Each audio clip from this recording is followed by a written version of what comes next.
m'appelle Marie Grappin, j'arrive de Bourgogne en métropole.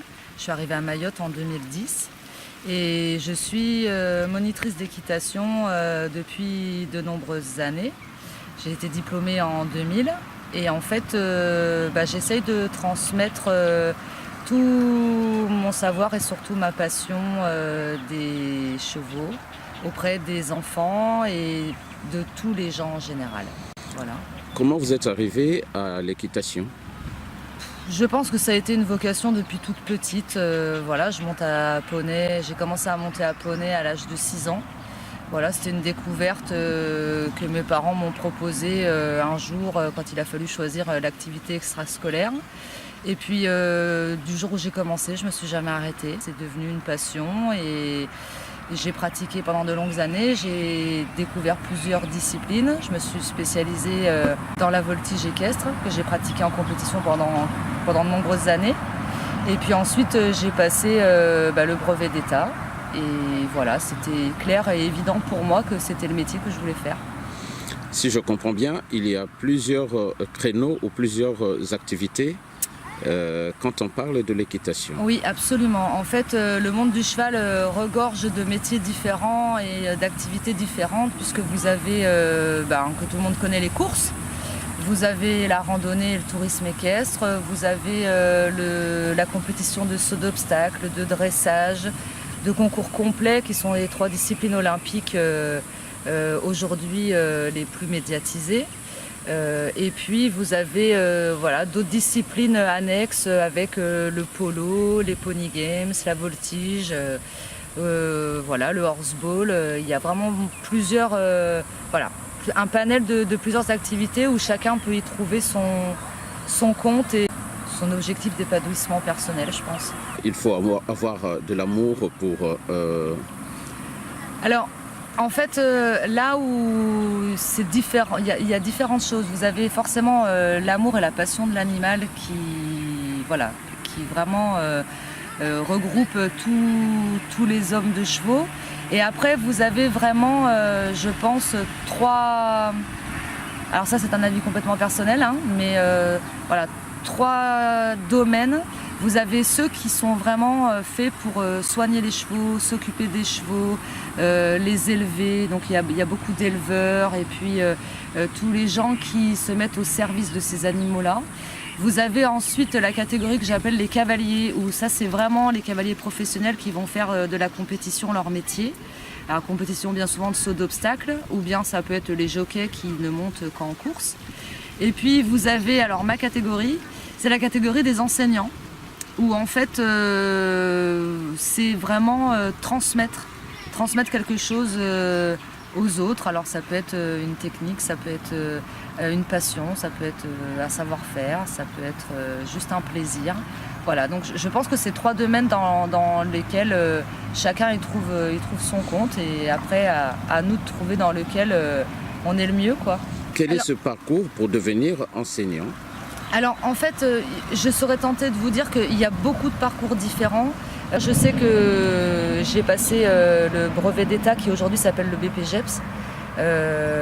C'est un circuit différent. Moi j'ai fait 2 ans de formation sur terrain avec formation théorique et pratique et stage en insertion en situation professionnelle. Et à l'issue vous aviez un examen final qui vous délivrait le brevet d'État. Aujourd'hui, je sais qu'il y a des lycées qui font carrément sport-études, qui proposent les diplômes en fin de cursus scolaire. Vous avez aussi les écoles de jockey. Donc je ne pourrais pas vous dire il y a un seul circuit, il y a un seul cursus. C'est vraiment déjà en fonction de ce à quoi on aspire. Et après, au niveau de l'enseignement, c'est pareil, vous avez des centres de formation qui sont beaucoup plus axés sur l'enseignement de la compétition et puis d'autres centres de formation qui sont plus axés sur l'enseignement d'animation et de loisirs. Voilà, donc honnêtement, je ne saurais pas vous dire le cursus idéal et obligatoire et je pense que chacun aussi a besoin. Vous avez les très scolaires qui vont faire des études et puis avoir un parcours très scolaire et d'autres qui vont aller vadrouiller à droite à gauche d'établissement en établissement, faire leur expérience et puis donc Je sais pas. L'équitation paraît comme une activité de luxe. Oui. Est-ce que tous les jeunes peuvent y accéder et arriver là où vous êtes arrivé? Oui, c'est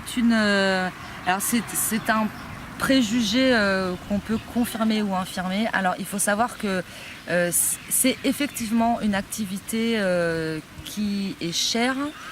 Dans le sens où, en équitation, lorsque vous voulez vraiment faire cette activité-là, il y a tout un entretien, puisque vous avez forcément l'animal à entretenir. Et voilà, c'est pas comme un ballon que vous allez mettre dans un placard le mercredi soir et rouvrir le placard samedi matin pour les équipes suivantes. Non, voilà, l'équitation, voilà, le souci, c'est que c'est l'entretien de l'animal qui coûte extrêmement cher. Quand vous dites extrêmement cher, c'est dans quelle fourchette à peu près? Il faut compter au minimum, je sais pas, 150 € par mois d'entretien standard, hein, c'est-à-dire que ça va être la nourriture, l'eau, les soins vétérinaires, mais voilà, c'est vraiment un entretien très basique. Après, vous pouvez avoir aussi, je sais pas moi, un cheval qui se blesse ou qui est malade, vous devez appeler le vétérinaire en urgence. Et puis lorsque vous voulez commencer à faire de la compétition, et bien forcément, les accès à la compétition sont payants. Vous devez acquérir des chevaux avec de plus en plus de compétences techniques, donc forcément plus chères, ou un pédigré des races plus chères que d'autres. Donc voilà, c'est un coût. Mais aujourd'hui, les choses font que l'activité se démocratise. La Fédération française d'équitation fait énormément de choses pour démocratiser cette activité. On s'adresse énormément, de plus en plus aux scolaires, à la population en général. Voilà. Et je sais que nous, ici à Mayotte, moi, mon objectif principal, c'est vraiment de faire découvrir cette discipline à tout le monde. Voilà, on a un seul centre équestre sur l'île. Les seuls chevaux équidés qui existent à Mayotte sont concentrés ici. Et c'est vrai que j'aspire vraiment à faire découvrir... alors, après, on aime ou on n'aime pas, mais au moins avoir eu la chance et l'occasion de passer faire un tour ici, en disant, bah oui, moi j'ai déjà rencontré des poneys, et puis j'ai déjà monté, et puis en fait, c'est un animal qui est beau, c'est un animal qui est gentil. Et puis, et voilà, et peut-être... je sais pas moi, je sais pas, découvrir des vocations, faire naître des aspirations à certains enfants. Et voilà, c'est une activité vraiment accessible à tous. Par exemple, ici, on organise des baptêmes de 15 minutes. C'est-à-dire que vous passez au centre équestre, vous voulez faire un petit baptême à votre enfant de 15 minutes, ça vous coûtera 8 €. Donc voilà, c'est vraiment on essaie vraiment de pratiquer des prix abordables pour vraiment faire découvrir les activités aux enfants. Une demi-journée au Poney Club pendant les vacances scolaires, ça va coûter 25 €. Voilà, je pense qu'on reste dans des prix abordables. Voilà, et c'est vraiment une activité qui est pour moi très saine pour les enfants d'aujourd'hui. Voilà, on a un contact avec la nature. On a un contact avec les animaux. Et l'équitation est une activité qui fait découvrir et qui fait naître chez les enfants des valeurs qu'on a tendance à oublier de nos jours. Lesquelles? Je serais tentée de dire que la première, c'est l'humilité. Voilà, le respect. Alors, c'est forcément toutes les valeurs du sport en général. Malheureusement, on s'aperçoit quand même que dans certains sports, un peu trop peut-être médiatisé, on en oublie toujours ça. Mais le respect des règles, le respect de l'animal, le respect de ses coéquipiers, la solidarité, l'entraide. Et puis en équitation, vous faites toujours ce sport avec un animal qui a lui aussi ses humeurs et ses tracas. Et vous devez faire en fonction de lui aussi. Donc des fois, il vous arrive d'être en forme, bien luné, et alors votre cheval, pas du tout. Il n'a pas du tout envie de travailler, ou il est fatigué, ou il est d'humeur coquine ou agacé. Eh bien, vous avez pu être un très bon cavalier la semaine dernière. Et bien aujourd'hui, c'est peut-être aujourd'hui que vous allez tomber, ou c'est peut-être aujourd'hui que vous n'allez pas réussir les exercices demandés, ou que vous allez être déçu de vous. Mais voilà, vous savez que la semaine prochaine, eh ben, vous allez peut-être monter un autre cheval, et puis vous irez peut-être un peu mieux. Et puis voilà, vraiment l'humilité. Et la patience aussi. La patience, évidemment. Savoir se remettre en question, savoir se poser les bonnes questions. Et Ouais, voilà, c'est tout un tout. En fait, je trouve que pour les enfants, c'est vraiment c'est une belle activité. Voilà, bon, en vous écoutant, j'ajouterai l'attention et l'écoute de l'autre. Oui, bien sûr. Hein, parce que c'est un partage en fait. Absolument. C'est absolument. Et en plus, ici, alors dans beaucoup d'autres centres équestres, hein, parce que les enseignants, voilà, on a quand même toute cette même passion qui nous anime. Mais c'est vrai que ici, je mets toujours un point d'honneur à ce que les grands aident les petits, que les cavaliers confirmés aident les débutants. Voilà, même quand on est confirmé ou que ça fait quelques années qu'on pratique l'équitation, ne pas oublier qu'on a démarré un jour, qu'on a été débutant un jour, qu'on a eu du mal au début et que c'était chouette quand il y avait un grand ou quelqu'un qui savait faire, qui venait nous filer un coup de main sans jugement. Et c'est aussi, voilà, l'équitation aussi, c'est un sport que vous pouvez faire tel que vous êtes. C'est-à-dire que vous pouvez être noir, blanc, jaune, ça n'a pas d'importance, le cheval ne vous juge pas. Vous pouvez être maigre, vous pouvez être en surpoids, vous pouvez être handicapé, vous pouvez être malvoyant, vous pouvez être, plutôt quelqu'un d'extraverti ou plutôt quelqu'un d'introverti ou timide. Et en fait, voilà, votre cheval ne vous juge pas. C'est un sport que vous pouvez toujours pratiquer. Et en fait, le cheval vous accepte tel que vous êtes. Et ensuite, après, à nous, en tant qu'enseignants, de transmettre ces valeurs-là aux enfants et que les enfants, entre eux, s'acceptent tels qu'ils sont aussi. Est-ce que ça a été facile pour vous de vous installer à Mayotte? Non. Mais quelles ont été les difficultés auxquelles vous avez dû faire face? Alors, moi, je suis arrivée à Mayotte avec billet simple. Voilà, sans contrat de mutation, sans rien. Je suis vraiment arrivée à titre privé. Et en fait, au départ, en 2010, quand je suis arrivée ici, j'étais salariée, puisque le centre équestre existait déjà. Et après, de fil en aiguille, il s'est trouvé qu'à 3 associés, nous avons racheté ce centre équestre. Et aujourd'hui, j'en suis la gérante et la responsable pédagogique. Les difficultés, déjà, voilà, c'est une activité qui est très complexe en métropole et dans toutes les... Voilà, c'est pas une activité, malgré ce qu'on pense, lucrative. Et c'est très compliqué à Mayotte parce que, à la différence de la métropole, où vous allez être une école d'équitation, où vous allez dispenser des cours qui ne rapportent absolument pas d'argent, vous compensez en fait ce déficit par du commerce de cheval ou de la pension, ou voilà, chose que nous on ne peut pas faire à Mayotte, parce que faire venir des chevaux à Mayotte, c'est quasiment mission impossible. C'est des contraintes énormes liées à l'importation.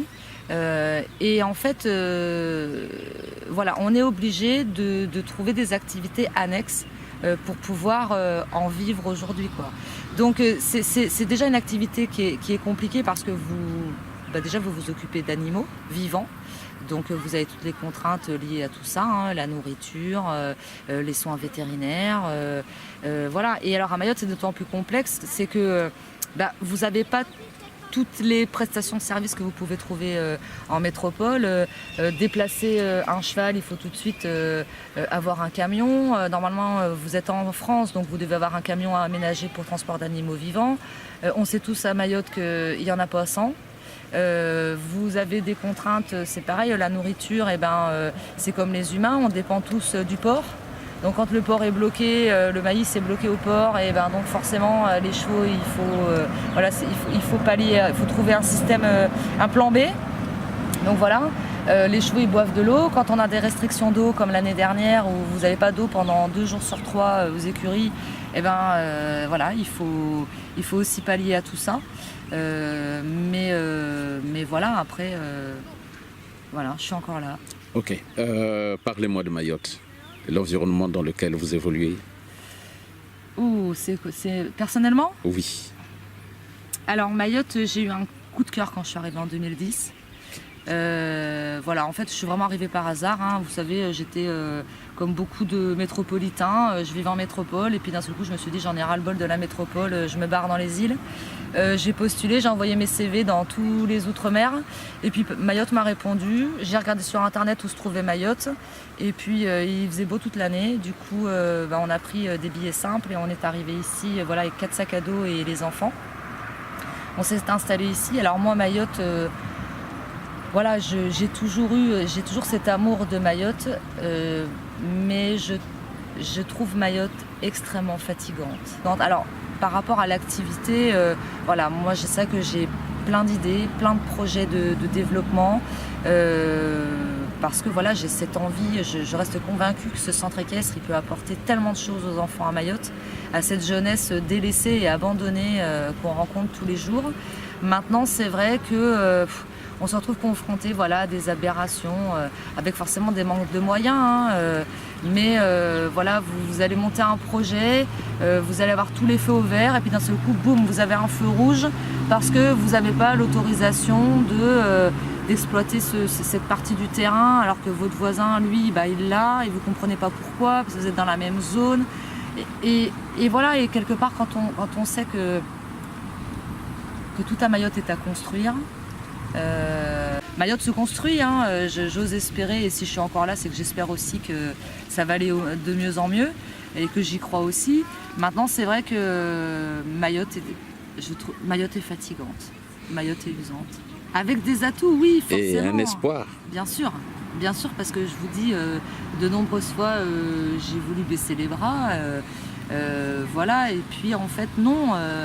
Parce que Mayotte est belle et Mayotte, il fait bon vivre à Mayotte et voilà, et quand certains problèmes comme la délinquance et cette insécurité qui plombent vraiment ce bien-être et cette sérénité qu'on pourrait tous trouver. Moi j'ai connu Mayotte où je partais de chez moi, je fermais pas à clé.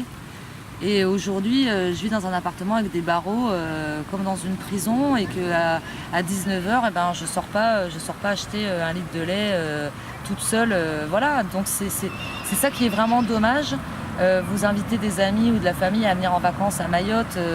La première chose que vous faites, c'est que vous passez 1 heure à expliquer à ceux à quoi ils doivent faire attention plutôt que de leur expliquer la beauté qu'ils rencontrent en arrivant, quoi. Donc voilà, c'est un peu ce qui est dommage, mais voilà, je pense que voilà, si tout le monde s'y met et puis si on arrête de voir ce verre systématiquement à moitié vide plutôt que de le voir à moitié plein, je pense qu'on devrait pouvoir y arriver, mais il faut que tout le monde avance, il faut que tout le monde avance. Et il faut avancer, il faut s'occuper de ces jeunes qui sont délaissés, et même si je suis la première à monter au créneau et à me fâcher avec eux bien souvent, mais voilà, il faut les aider, il faut arrêter de leur jeter la pierre, il faut leur donner les moyens et il faut que les parents reprennent leur rôle d'éducateur, il faut que les gens arrêtent de laisser tomber les bras, arrêtent de baisser les bras, il faut se battre, quoi. La vie c'est ça, c'est comme ça. Donc si on veut que Mayotte soit attractive, si on veut que Mayotte avance et que voilà, il faut se bouger, quoi. Le potentiel y est. Oui. Il suffit d'une prise de conscience, peut-être. C'est ça. Et puis un encouragement.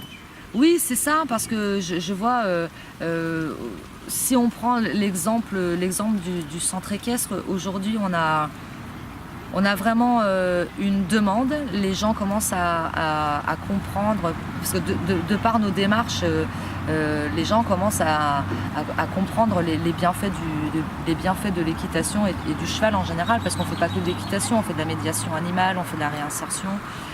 Voilà. Donc, alors là, c'est 3 choses.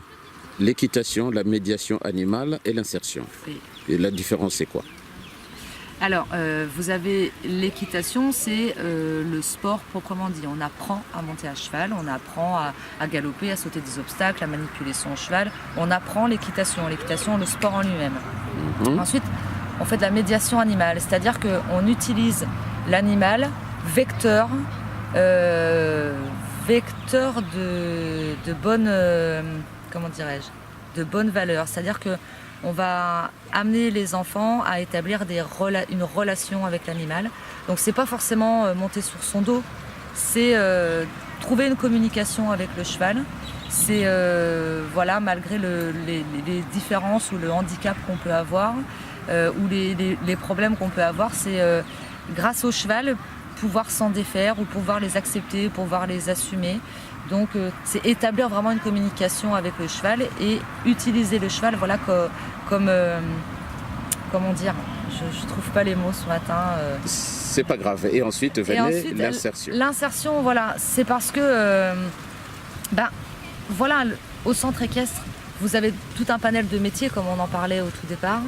Et tous ces jeunes, comment dire, qu'on accueille en stage d'entreprise. Les jeunes des 4e, 3e ont des stages en entreprise à faire avec l'école.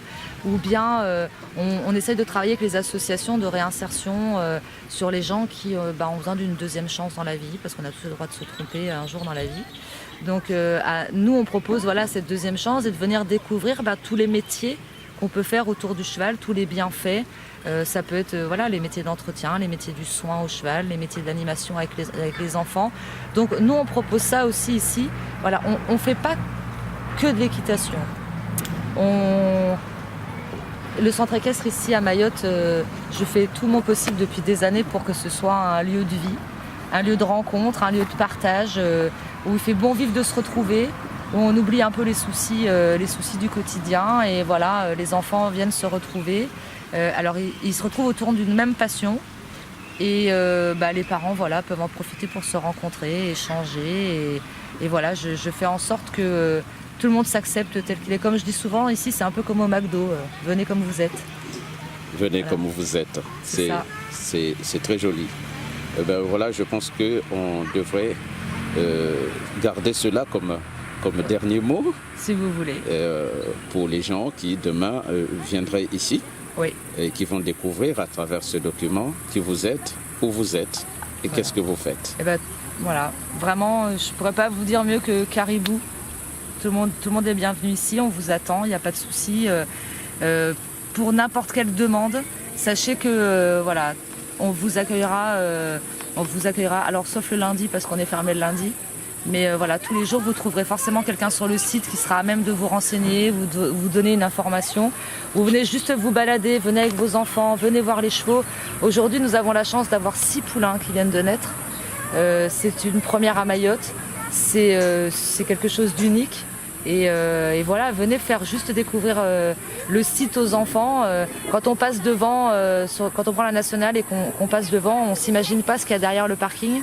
Voilà, osez, prenez un moment de votre journée, arrêtez-vous sur le parking, rentrez et venez voir ce qui se trouve derrière et voilà, peut-être que vous y trouverez quelque chose qui vous apportera quelque chose. Merci. Merci à vous. Vous êtes ici depuis, vous m'avez dit 3 ans. Voilà, oui. Pendant 3 ans et demi, comment vous avez vu les gens qui viennent ici et quand ils repartent d'ici, vous les trouvez comment? Contents, et en général tous les gens qui viennent ici repartent contents avec que ce soit les clients habituels qui viennent tous les ans, que ce soit le public qui vient tous les week-ends pour faire des petites balades.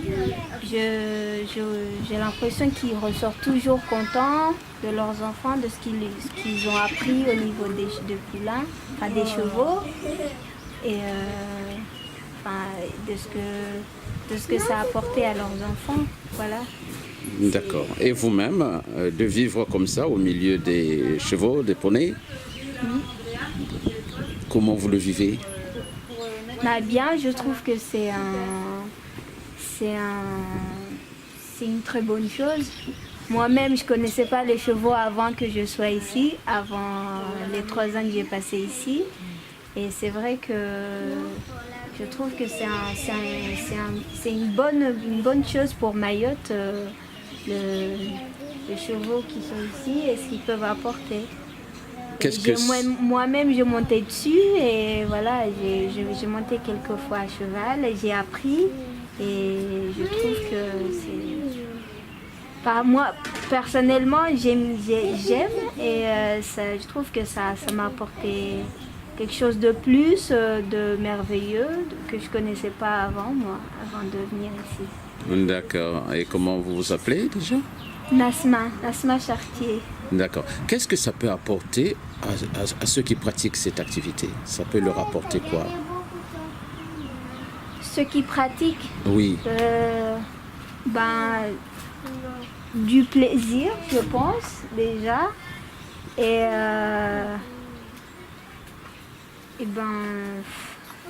que pourrais-je dire d'autre? Déjà cela. Voilà. Voilà, oui, déjà. Comment tu t'appelles déjà? Liane. Léane. Dis-moi, pendant que j'étais en interview, je t'ai vu encadrer les enfants à l'occasion.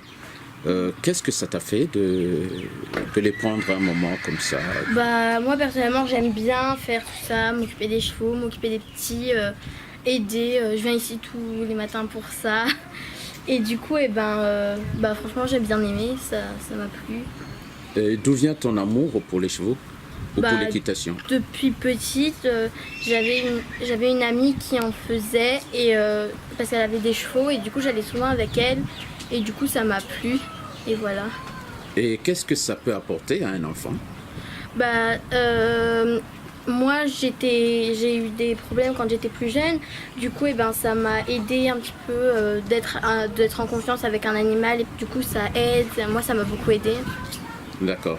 Est-ce que vos parents étaient déjà dans cette activité? Oui, mon beau-père, il était dans cette activité parce qu'il était à la garde républicaine. Du coup, lui, il m'a aussi montré ce que c'était, etc. Donc c'est lui, en quelque sorte, qui t'a inspiré? Non, pas forcément, parce qu'à ce moment-là, il était plus à la garde républicaine, mais souvent il en parlait, on aimait bien en parler, et puis du coup, ça m'a plu. Mais j'y ai aussi un peu été de moi-même parce que j'aimais beaucoup y aller. Et quelle qualité il faut avoir, à ton avis, pour faire de l'équitation? Il n'y a pas forcément des qualités, mais il faut avoir du mental et de la technique. Il faut réussir à beaucoup de mental. C'est vraiment le truc obligatoire pour en avoir parce qu'on est souvent démotivé quand le cheval il n'y arrive pas ou que nous n'y arrivons pas non plus. On est vraiment démotivé et on est là à se dire qu'on n'y arrivera jamais. Donc le mental, je pense que c'est la chose indispensable à avoir. Okay. Merci à toi. De rien. Vous êtes ici au Poney Club? C'est ça, je suis la maman de deux petites cavalières. Qui sont là depuis quand? Et elles font des balades poney depuis qu'elles sont bébés, même avant qu'elles sachent marcher. D'accord. Et comment vous vous appelez déjà? Je m'appelle Sylvie. Comment vous vous êtes retrouvée dans ce créneau, dans cette activité? C'est parce que la grande sœur est passionnée et elle donne déjà des cours ici de poney. Ah, et donc, comme la grande sœur travaille ici, c'est plus facile pour nous. On vient très souvent, on vient voir la grande sœur et on se promène en poney. Maintenant, elles sont un peu plus grandes. Il faut apprendre à monter sur les poneys maintenant. Qu'est-ce que ça leur apporte, de votre point de vue? Ça leur apporte de l'équilibre, du bonheur. Parce qu'elles sont avec les chevaux et elles adorent les chevaux, les poneys. Elles sont dans la nature, elles adorent la nature. D'accord. Et en tant que personne qui se construit, le fait de faire cette activité? C'est très équilibrant parce que il faut apprendre à se respecter, il faut apprendre à respecter les poneys, il faut apprendre à les comprendre parce qu'on ne peut pas commander les poneys comme on commande une machine. Tout comme on ne peut pas commander les hommes aussi, comme on commande une machine. C'est ça. Ok, merci pour votre témoignage. Merci. De rien.